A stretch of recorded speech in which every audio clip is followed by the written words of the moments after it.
চট্টগ্রামের চানগাঁওয়ে রাতের অন্ধকারে চলছে পুকুর ভরাট, নীরব প্রশাসন।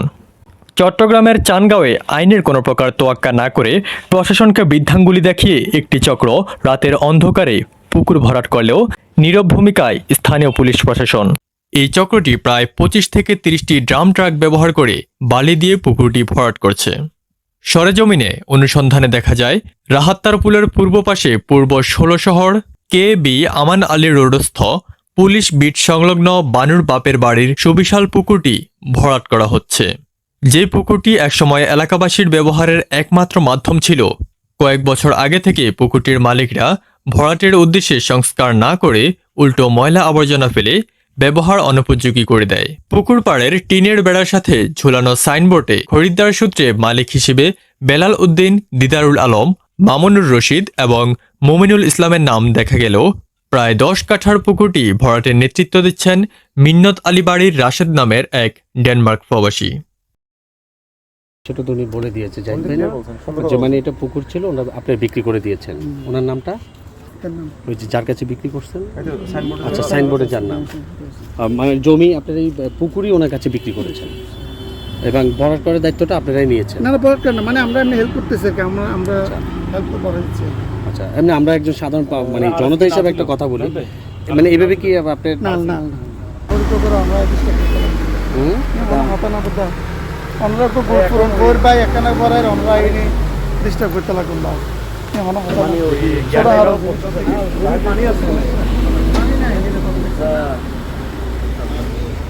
অনেকদিন অফিস উপরে আছে না, জায়গাটা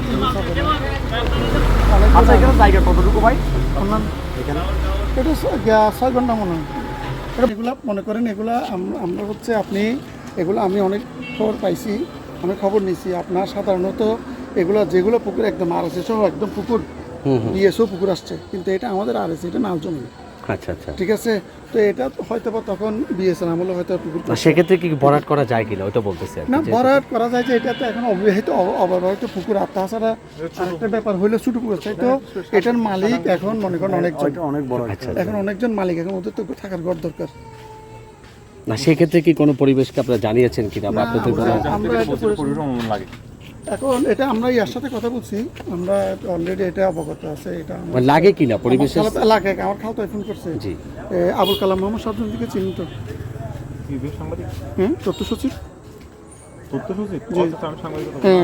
ওনার সাথে কথা হয়েছে। এটা আমরা ওনাকে ইনফর্ম করছি, বুঝছেন। আমি আপনাদের 3টা কার্ড ওনার কাছে পাঠাইতে বলছে, আমি ওনার কাছে এটা পাঠাবো। আমার সাথে কথা হয়েছে আমার খালাতো ভাইয়ের সাথে, মোহাম্মদ শামসুদ্দিন। ওনার নাম কি? আবু কালাম মোহাম্মদ শামসুদ্দিন। হ্যাঁ, আবু কালাম মোহাম্মদ। দেখছেন পুকুরের কি অবস্থা। এটা এখন আমাদের থাকার জন্য আবুল কালাম আজাদ সাহেব উনি তো জানেন মনে হয় যে বিষয়গুলো। না না, এটা উনি 100% জানবে। এটা আমার খালাতো ভাই, মানে খালাতো ভাইকে বলছি, উনি কথা বলবে ওনার সাথে। আচ্ছা আচ্ছা, আমি ওনাকে ইনফর্ম করছি। আচ্ছা, ঠিক আছে, ওনাকে ইনফর্ম করছি যে ওনাকে তো বলে যে আচ্ছা ঠিক আছে। উনি কি আপনাদের এই উত্তর অধিকারীর কোনো সম্পত্তির বিএসএ আছে মালিক কি? উনি আমার আত্মীয়। আচ্ছা, আত্মীয় হিসাবে আমার খালাতো ভাইয়ের খালাতো ভাই রিলেটিভ। ঠিক আছে। আচ্ছা জি। আচ্ছা, আপনার খালাতো ভাই ইউনিভার্সিটি। হ্যাঁ হ্যাঁ, চিটাগাং ইউনিভার্সিটি। উনি বর্তমানে তথ্য সচিব হিসেবে আছেন। আচ্ছা উনি আপন খালাতো ভাই রিলেটিভ। খালাতো ভাই রিলেটিভ, বুঝছেন। তো আমি আপনার ওনার সাথে কথা বলছি, আমাকে বলছি যে একটু আমি কথা বলছি, বলছে তুমি ওদের কাছ থেকে কার্ডগুলো নিয়ে আমাকে পাঠাও, দেখে আমি কথা বলবো। রাত 11টার দিকে সাংবাদিকের উপস্থিতি টের পেয়ে সাথে আরও 8 থেকে 10 জন লোক নিয়ে এসে বলেন, এই পুকুরটি অর্ধেক অংশ তারা বিক্রি করে দিয়েছেন। এই পুকুরটি ভরাট করে সেখানে ভবন নির্মাণ করা হবে। তিনি আরও বলেন, সাংবাদিকদের সঙ্গে কথা বলার মতো সময় তার নেই। তথ্য সচিব আবুল কালাম মোহাম্মদ শামসুদ্দিন তার খালাতো ভাইয়ের আত্মীয়, তিনি আপনাদেরকে ফোন দিলে বুঝবেন খেলা। এই নামে তথ্য সচিব নেই বলে জানালে জাসেদ মুঠোফোনে তার পরিচিত এক ব্যক্তির সাথে কথা বলে জানান তার ভুল হয়েছে। এই নামে তথ্য সচিব নেই বলে জানালে জাসেদ মুঠোফোনে তার পরিচিত এক ব্যক্তির সাথে কথা বলে জানান ভুল হয়েছে। তিনি PIBর ডিজি। তখন সাংবাদিকরা বলেন তিনি বর্তমানে দায়িত্বে নেই, সাবেক ডিজি। এমন সময় জাসেদ উত্তেজিত হয়ে বলেন, যা খুশি করেন, নিউজ করেন, পরিবেশ অধিদপ্তরের কর্মকর্তাকে আমি ম্যানেজ করব। পুকুর ভরাটের পেছনে যে যুক্তিগুলো জাসেদ দিয়েছে তা হলো, এটি পরিত্যক্ত পুকুর, যেন পরিত্যক্ত পুকুর ভরাট আইনের আওতায় পড়ে না। পরিত্যক্ত পুকুর ভরাট করাটা আইনি কাজ। বাংলাদেশ জলাধার সংরক্ষণ আইন 1995-এ পরিষ্কার বলা আছে, অন্য কোনো আইনে যাহা কিছুই থাকুক না কেন, জলাধার হিসেবে চিহ্নিত জায়গা ভরাট করা যাবে না। প্রাকৃতিক জলাধার সংরক্ষণ আইন 2000 অনুযায়ী কোনো পুকুর, জলাশয়, নদী, খাল ইত্যাদি ভরাট করা বেআইনি। আইনের 5 ধারা অনুযায়ী প্রাকৃতিক জলাধার হিসেবে চিহ্নিত জায়গার শ্রেণী পরিবর্তন বা অন্য কোনোভাবে ব্যবহার করা বা অন্য কোনোভাবে ব্যবহার, ভাড়া, ইজারা বা হস্তান্তর বেআইনি। কোনো ব্যক্তি এই বিধান লঙ্ঘন করলে আইনের 8 ও 12 ধারা অনুযায়ী 5 বছরের কারাদণ্ড বা অনধিক 50,000 টাকা অর্থদণ্ড অথবা উভয় দণ্ডে দণ্ডিত হবেন। ক্রয়সূত্রে মালিকদের মধ্যে মোহাম্মদ মুমিনুল ইসলাম নামে একজন বলেন, পুকুরটির মূল মালিক জাসেদ গং। তাদের নিকট থেকে আমরা 4 কাঠা ক্রয় করেছি। নাল জমির বাজার মূল্য দিয়ে আমরা উক্ত জমি ক্রয় করেছি। ভরাট করে দেওয়া এবং সিডিএ প্ল্যান নিয়ে দেওয়ার দায়িত্ব তাদের। এসব বাস্তবায়ন করতে না পারলে তারা টাকা ফেরত দিবেন।